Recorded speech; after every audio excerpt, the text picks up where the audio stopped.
Vous êtes de plus en plus nombreux à nous suivre et à participer à l'évolution de la chaîne Afrique N24, et sincèrement nous tenions à vous en remercier. Nous lisons tous vos commentaires qui enrichissent le débat et vraiment nous vous demandons de nous soutenir, en aimant les vidéos pour une large diffusion, et pour continuer à avoir une ligne éditoriale indépendante, et vous proposer de nouvelles émissions toujours de plus en plus enrichissantes. Ne restons pas passifs, soyons actifs. Merci et à bientôt. Ticha, bonjour. Si j'avais un article de presse ce matin à titrer, je le titrerais au nom de l'ethnie, du parti, du clan et plus loin de la famille. Pour la simple raison que au Togo, il y a 3 entités qui sont intelligentes. D'abord, l'ethnie Kabye. Ensuite, le RPT Unir. Hier, le RPT, aujourd'hui Unir. Donc, RPT Unir. Et pour terminer, la famille Nyassingbe. Voilà les entités qui ont compris que pour préserver aussi longtemps que possible un règne, même si on n'est pas de même conviction,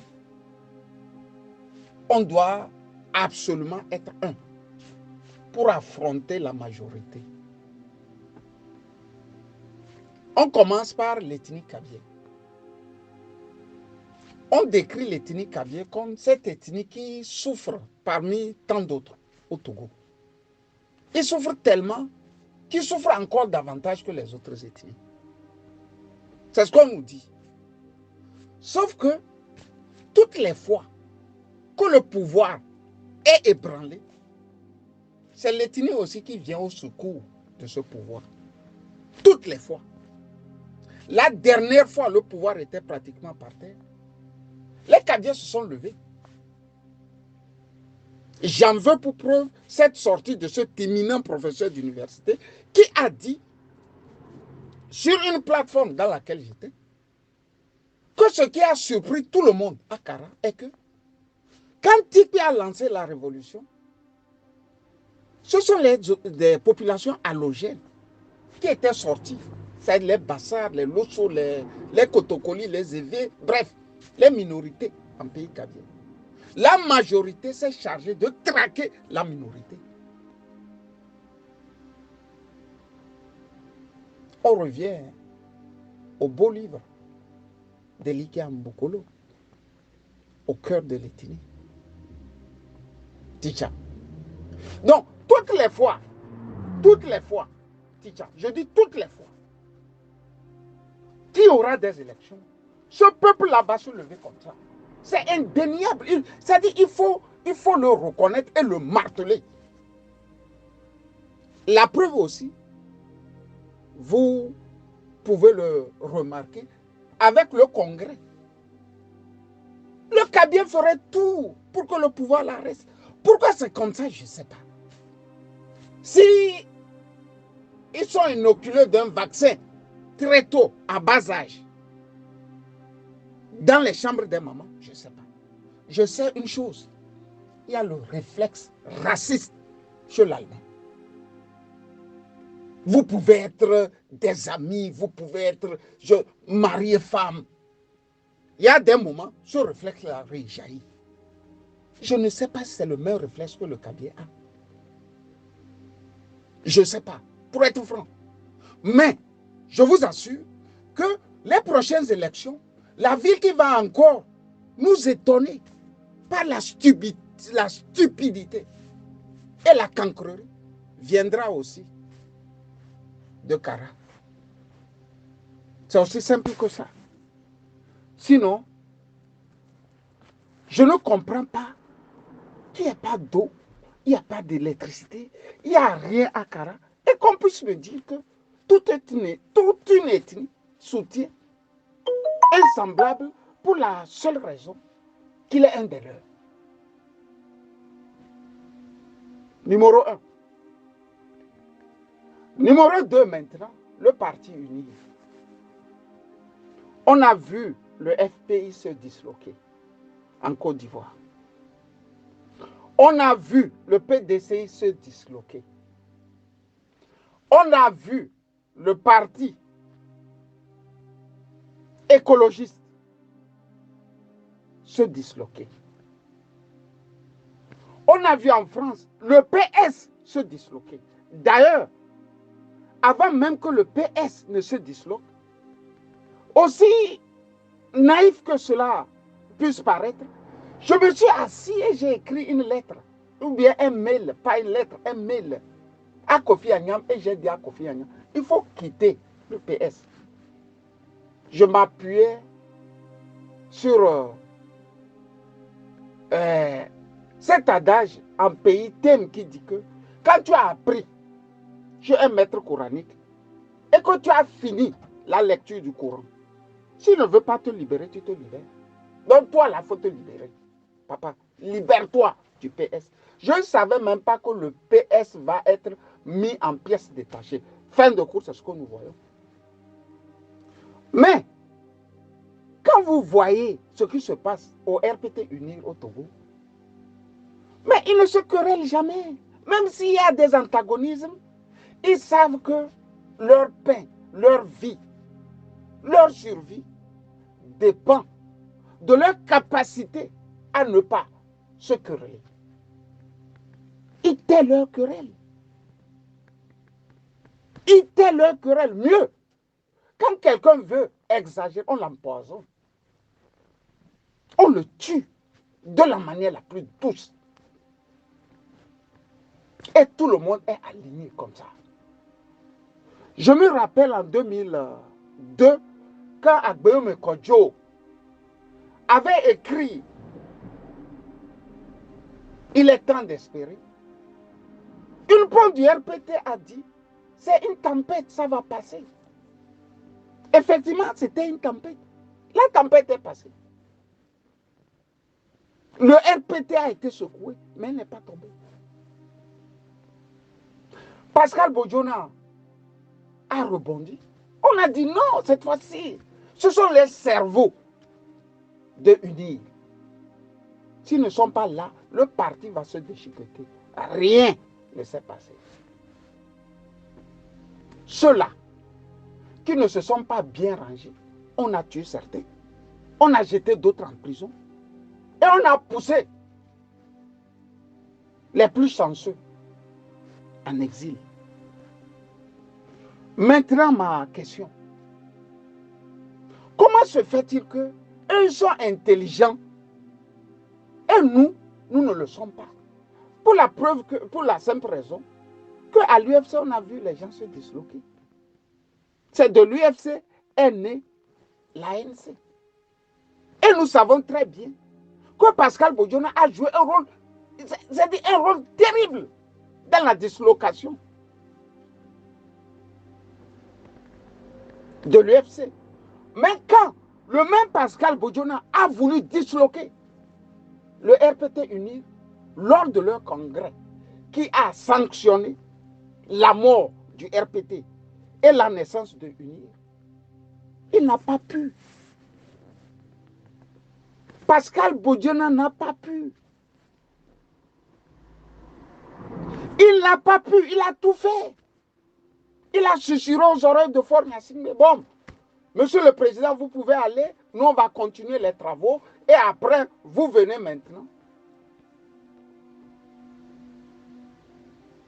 On va vous lire ce qui s'en est suivi. Vous savez ce que Faure Gnassingbé a fait?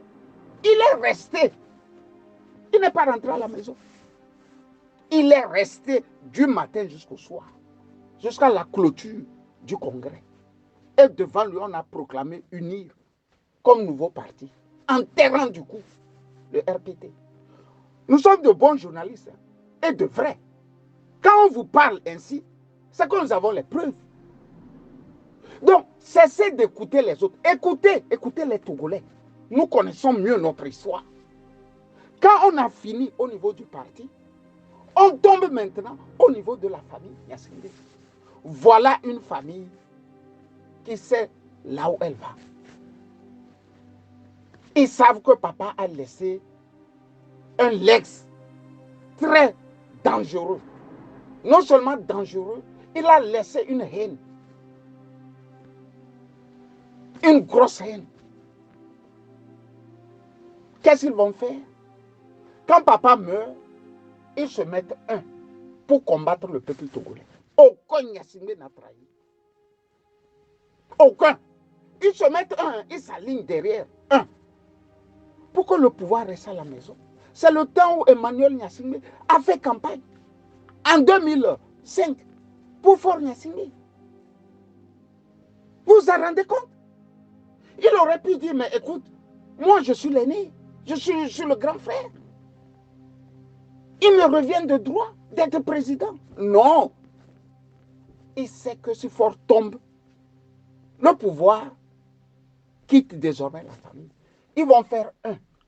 Mais quand ils n'étaient pas à l'abri, vraiment, ils se disaient, écoutez, il ne faut pas que par un Gnassingbé, l'opposition prenne le pouvoir. Ils ont trouvé le moyen d'effrayer tous les Gnassingbé. Pour que ça ne se passe plus jamais. Pour que un n'ait pas une idée d'endommager la famille.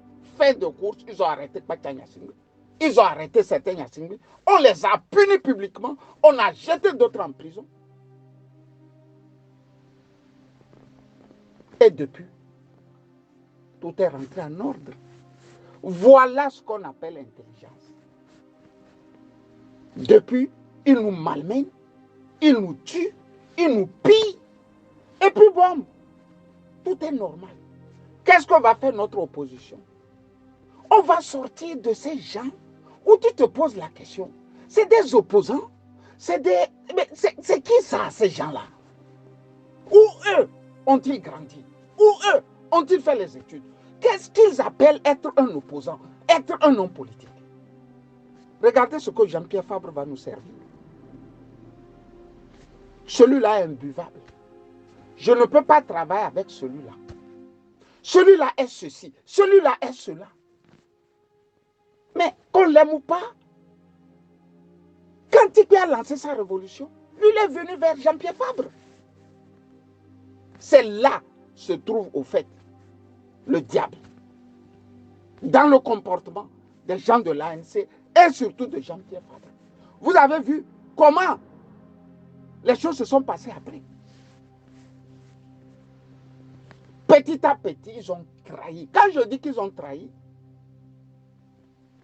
j'ai à poser la question à un ministre proche de Fort. Mais je ne comprends pas, cher ami. Comment se fait-il que c'est Tikpi qui a lancé la révolution, mais vous négociez avec l'ANC? Mais la logique voudrait qu'on vous voit au milieu des révolutionnaires en train de négocier. Non. La branche du RPT, qui était la branche, je peux dire, et politique, la vraie, le cerveau même, les cerveaux du RPT, ce sont les Gilbert, les Barquet, tout ça là, eux négociaient directement avec les Patrick Lanson, avec les George Lanson. J'ai dit ça. Ils ont un guignol là, comment Pedro est sorti. Écoute, tout ce que tu dis là est faux. Je dis, mais dis donc, c'était au millimètre près qu'on faisait ça. C'est au téléphone. J'ai été aujourd'hui, j'ai été chez Patrick. J'ai été chez Patrick encore. Mais un coup de filet tombé. Ils disent non. On ne prendra plus ce que l'opposition est en train de dire. Sachant très bien que si on ne prend plus ça, la lutte tombe. Je ne dis pas ici que Tikpi aussi n'est pas responsable. Il y a beaucoup de choses dans lesquelles nous pouvons logiquement accuser Tikpi. La preuve est que son second couteau, Tikpi a dit, s'il fallait recommencer, il ne ferait pas ce que le maître, c'est-à-dire Tikpi, leur avait dit de faire. Il ferait la révolution autrement. Les gens là négociait directement avec l'ANC. C'est le temps où, très malin, le RPT fait en sorte de tirer sur la voiture de Jean-Pierre Fabre. Traumatiser son chauffeur. Vous avez vu son chauffeur sortir et pleurant. C'était une manière de dire que c'est celui-là qui est le vrai opposant. C'est après un homme de UNIR m'a dit que c'était un plan. C'était un plan du parti, de leur parti, pour montrer au monde qu'au fait, c'est Jean-Pierre Fabre qui était l'opposant. C'est pour ça qu'il est harcelé. Vous voyez comment le RPT réfléchit. Mais nous, qu'est-ce qu'on fait dans l'opposition? Quand il y a des élections, tout le monde sort de son trou. Ah, je vais battre le pouvoir. Le même pouvoir remet l'argent. Il sort faire des meetings, je ne sais pas, de 2 heures, de 3 heures de temps. Le champion de ça, c'est Tchassona. C'est le champion même. C'est le malin, ça.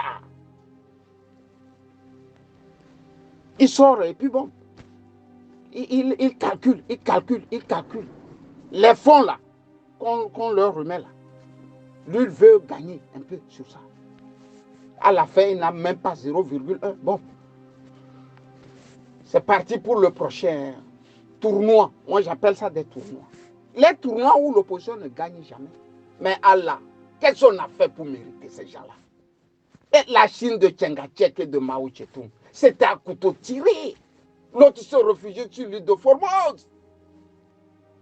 Continue la guerre. Mais quand les Japonais ont repris leur attaque contre les Chinois, les deux là ont fait la paix. Ils savent que l'ennemi commun, ce sont les Japonais. Et Tchangachek et Mao Tse-tung se sont réunis. Ils ont combattu les Japonais. Ils ont chassé les Japonais de la Chine. Et après, ils ont recommencé leur guerre. Pourquoi nous, on ne peut pas faire ça? Même dans le quartier, là. Quand il y a un bandit qui vous menace, vous faites un front, vous le combattez. C'est quoi ça? Quels sont ces gens-là que vous appelez opposants? Quelle est la jeunesse là qui s'en est suivie après? Et qui veut seulement bouffer. Comment vous pouvez gagner à une élection avec un parti comme le RPT qui a tout bouclé? Au niveau financier, eux vont en hélicoptère, vous allez encore en chameau. Au niveau humain, vous n'avez rien. Ils ont tout. Pourquoi? Parce qu'ils sont minoritaires et aguerris. Je reprends la phrase sublime du professeur Aimé Gougué. Professeur, je n'arrive pas à comprendre. Mais c'est le peuple qui gagne toujours. Mais c'est la minorité qui a le pouvoir. Comment tu me l'expliques, professeur? Comment vous me l'expliquez, professeur? Cher ami Camus, la minorité en question est aguerrie. Voilà le drame togolais. Bonne journée de samedi à toutes et à tous. Camus Sali. Likez la vidéo si ce n'est pas déjà fait. Laissez aussi votre point de vue en commentaire. Abonnez-vous et cliquez aussi sur la petite cloche de notification pour ne rien rater de nos prochaines vidéos. N'oubliez pas de partager aussi la vidéo et de la liker.